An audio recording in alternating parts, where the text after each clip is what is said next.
नमस्कार, आप सभी का स्वागत है आत्ममंथन चैनल पर। यह चैनल आत्मा, धर्म, विज्ञान और जीवन के गहरे प्रश्नों पर चर्चा और आत्मनिरीक्षण के लिए समर्पित है।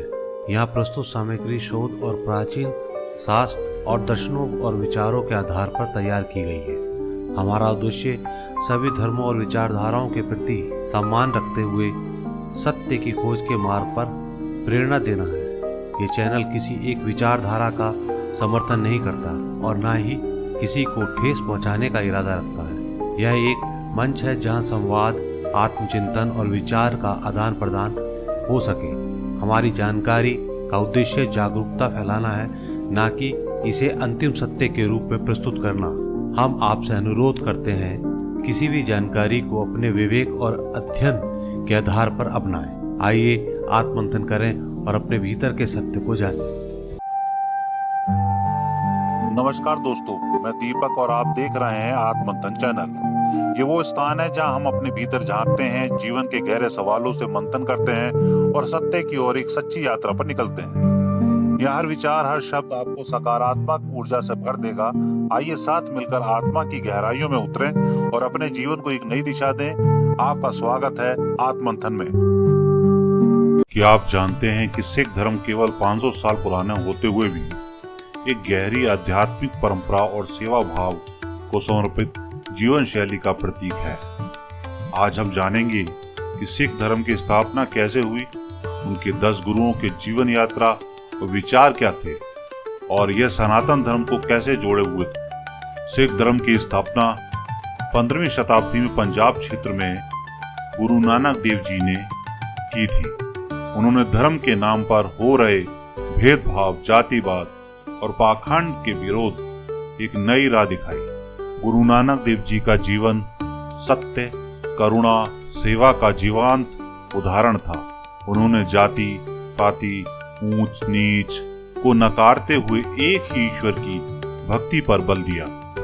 सिख शब्द की उत्पत्ति संस्कृत के शब्द शिष्य से हुई, जिसका अर्थ होता है सीखने वाला, गुरु का अनुयायी, ज्ञान प्राप्त करने की इच्छा रखने वाला व्यक्ति। पंजाबी में यही शब्द सिख हो जाता है, अर्थात जो सच्चे ज्ञान और ईश्वर की प्राप्ति हेतु गुरु की शरण में आता है उसे सिख कहा जाता है। सिख धर्म के 3 प्रमुख स्तंभ हैं: नाम जपना, कीरत करना और वर्ण छकना। गुरु नानक देव जी ने सिख धर्म की नींव 3 बुनियाद सिद्धांतों पर रखी, जिन्हें त्रिपुत्री सिद्धांत भी कहा जाता है। जिसमें सबसे पहला जो आता है वो नाम का जप करना है। ईश्वर के नाम का स्मरण करना, उसे मन में बसाना, उसकी भक्ति करना। नाम जपो, कीरत करो और वंड छको। सिख धर्म में ईश्वर का नाम ही मोक्ष का मार्ग है। निरंतर वाहे गुरु का स्मरण करना आध्यात्मिक प्रगति का मूल है। यह आंतरिक साधना का प्रतीक है। उसके बाद आता है कीरत करना, ईमानदारी से परिश्रम करना, श्रम और नैतिकता से जीवन यापन करना, बिना छल, धोखा, भ्रष्टाचार के जीविका कमाना। कर्म ही धर्म है, ये सिख धर्म की विशेष सोच है। ये व्यवहारिक धर्म का स्तंभ है। गुरु ग्रंथ साहिब में कहा गया है, जो मेहनत से कमाता है और दूसरों में बांटता है वही सच्चा मार्ग पहचानता है। वंड छकना अर्थात अपनी कमाई और वस्तुओं को जरूरतमंदों के साथ बांटना, सेवा भाव रखना, समाज के हर वर्ग का साथ सहयोग करना, लंगर यानी कि सामूहिक भोजन, सेवा दान, सब इस सिद्धांत का विस्तार है। यह सामाजिक समानता और मानवता की सेवा का आधार है। गुरु नानक जी ने किसी धर्म को त्यागा नहीं। उन्होंने दोनों के दोष को देखकर एक नया शुद्ध मार्ग दिखाया, जिससे सिख धर्म का जन्म हुआ। सिख धर्म का जन्म किसी के विरोध से नहीं, एक आध्यात्मिक क्रांति से हुआ, जो कहती है नाम जपो, कीरत करो और वंड छको। एक बार गुरु नानक देव जी ने अपने पिता का व्यापार करने के लिए 20 रुपए लिए, लेकिन बाजार में पहुंचकर भूखे संतों को खाना खिला दिया। जब पिता ने पूछा तो उन्होंने कहा, यह सच्चा सौदा है। सिख धर्म समाज में तब स्थापित हुआ जब हिंदू धर्म में भी पाखंड आ चुका था और इस्लाम धर्म भी कट्टरवाद की तरफ बढ़ रहा, और उस समय बाहर से बहुत आक्रांता आकर भारत देश की सांस्कृतिक विरासत को नष्ट कर रहे। गुरु नानक से लेकर गुरु गोविंद साहब तक 10 गुरु हुए। हर गुरु ने समाज सुधार और अध्यात्म और संगठन निर्माण में योगदान दिया।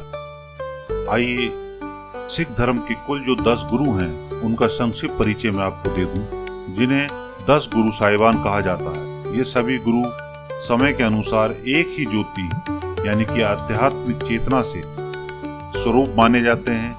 इन्हें न केवल धर्म और भक्ति का मार्ग दिखाया बल्कि समाज में समानता, सेवा और शौर्य का भी पाठ पढ़ाया। पहले गुरु नानक देव जी जो 1969 से 1539 तक जिन्होंने सिख धर्म की स्थापना की और इसकी नींव रखी। इनका जन्म 1469 में तलमंडी के नानक साहिब जगह पर हुआ। इनका जो विचार था वो यह था कि एक ओंकार सतनाम यानी कि एक ईश्वर है और सभी मानव समान है। इनके कार्य जात पात, मूर्ति पूजा और आडंबरों का विरोध किया। इन्होंने भारतवर्ष में अनेक यात्राएं की और अरब, तिब्बत तक अपने धर्म का संदेश पहुंचाया। लंगर परंपरा की शुरुआत गुरु नानक जी ने ही की। इनका प्रसिद्ध कथन ये था कि ना कोई हिंदू है ना कोई मुसलमान। दूसरे गुरु अंगद देव जी जिनका जन्म 1504 ईस्वी में हुआ। इनका समय 1504 से 1552 तक था। इनका मुख्य योगदान गुरुमुखी लिपि का विकास करना था, जिसमें गुरु ग्रंथ साहब लिखे गए। खेलों और व्यायामों को बढ़ावा दिया। नानक जी की सेवा व समर्पण से उत्तराधिकारी बने। तीसरे गुरु अमरदास जी 1479 से 1574 ईस्वी तक 72 वर्ष की आयु में ये गुरु बने। इनका योगदान लंगरों को अनिवार्य किया। राजा हो या रंग, पहले लंगर अनिवार्य था। नारी सम्मान के लिए सती प्रथा का और पर्दा प्रथा का विरोध किया। 22 मंजी स्थापित की। प्रचार हेतु केंद्र बनाए। चौथे गुरु रामदास जी जो 1534 से 1581 तक, इन्होंने स्वर्ण मंदिर के निर्माण की योजना बनाई। अमृतसर नगर की स्थापना की। विवाह व सामाजिक कार्यों पर कई शब्दों की रचना की।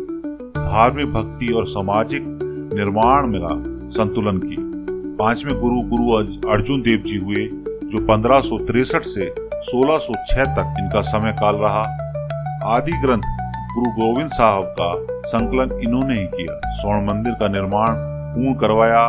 सम्राट जहांगीर के कहने पर गर्म तवे पर इनको बैठाया गया।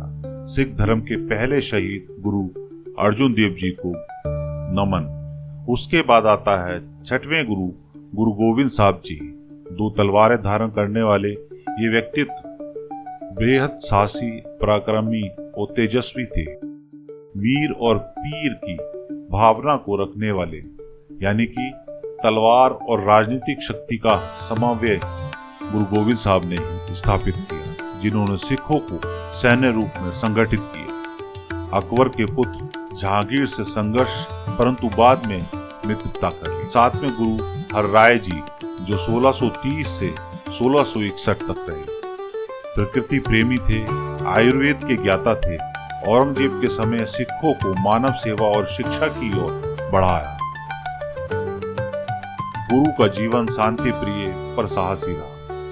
8वें गुरु हरकृष्ण जी जो 1656 से 1664 तक जिनका जीवन काल रहा, मात्र 5 वर्ष की आयु में गुरु बने। दिल्ली में चेचक महामारी के दौरान बीमारों की सेवा करते हुए और 7 वर्ष की आयु में देह को इन्होंने त्याग दिया। 9वें गुरु तेग बहादुर जी 1621 से लेकर 1675 तक हिंदू धर्म की सुरक्षा हेतु बलिदान दिया। कश्मीरी पंडितों पर हुए अत्याचार का विरोध किया। औरंगजेब के अत्याचार के विरोध में दिल्ली में शहीद हुए। धर्म की खातिर शीश दे दिया पर धर्म नहीं छोड़ा।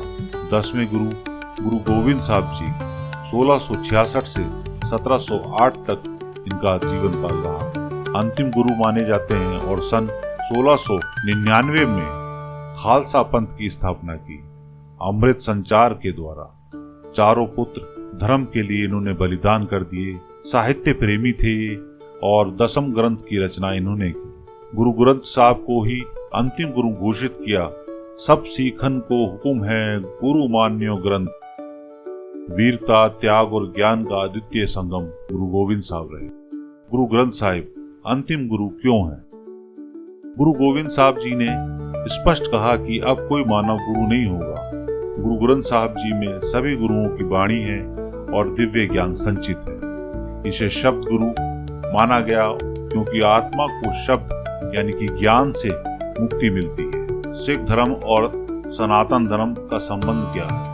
मैं इसको एक संक्षिप्त रूप में बताता हूँ। इससे कुछ बिंदु हैं जिनसे ये आपको विकृत हो जाएगा कि सिख और हिंदू धर्म की विचारधारा एक है। सबसे पहले सनातन धर्म निर्गुण ब्रह्म। सिख धर्म एक ओमकार। सनातन धर्म यज्ञ, दान, भक्ति। सिख धर्म सेवा, नाम जप और लंगर। सनातन धर्म पुनर्जन्म कर्म सिद्धांत। सिख धर्म हुक्म अनुसार जीवन और कर्म सिद्धांत। सनातन धर्म आत्म परमात्मा एक और सिख धर्म आत्मा और बाह्य गुरु एक। गुरु नानक जी ने ओम से एक ओमकार लिया। लंगर परंपरा वैदिक यज्ञ के अनुदान स्वरूप का रूपांतरण। तो ये थे सिख धर्म के 10 गुरु। गुरु गोविंद साहब जी ने घोषणा की थी कि अब किसी जीवित व्यक्ति को गुरु नहीं बनाया जाएगा। उन्होंने गुरु ग्रंथ साहब को ही अंतिम और शाश्वत गुरु घोषित किया।